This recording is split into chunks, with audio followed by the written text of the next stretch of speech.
Anay Oton, Mayor Karina Flores, nagpanindugan nga nag-agi sa insakto nga proseso ang pagkuha sa consulting firm para sa proyekto nga pagpatukod sang bagong nga municipal hall sang Banwa.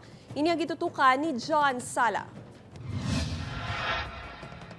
Nagabadayon sa karon ang legislative inquiry sang local government unit sang Banwa sang Oton sa ginaligar pagpabaya kag pagpangindulaan sang consultant sang proyekto nga pagpakayo sang municipal hall sang Banwa nga ACO consulting firm. Manumduman nga isa sa mga ginakatingalahan ni Vice Mayor Neil Olivares kun nga ang nasambit nga consultant ang napilian apisan nga yara sa Makati ang ila opisina.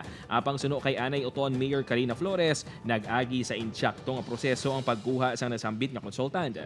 Pwede lang kanin namon mahihilot nga ang taga Iloilo gid pala ang madaog, pero the papers, the documents will speak for itself. Hindi gid namon madepensahan nga taga Iloilo ang madaog. If I remember right, there were only two who submitted their bids. Unfortunately, it was ACO who won the bid.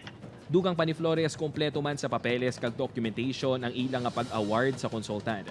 Suno pa nga ni kay Flores, luyag sining balion ang pagpati sang pila ka mga ugtunganon nga may anomalya sa tunga sang transaksyon sang LGU kag ACO. Ilabi na subong nga ginaligar matapos mabayaran sang 4.2 million pesos nang indulaan ini kag wala na nagapakig-angot pa sa LGU.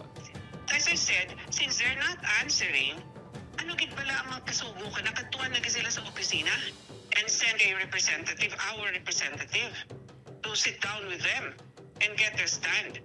It's not just like a company nga natula.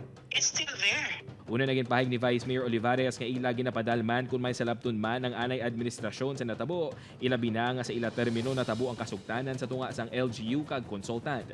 If there is a case, if they think that medyo may kami sang reneged or whatever, may kapaltahan kami, may nakita di man sila, I'm willing to face any investigation. Nagpakig-angot naman ng news team sa ACO consulting firm apang wala pa sila makahatag sa ila opisyal nga pahayag.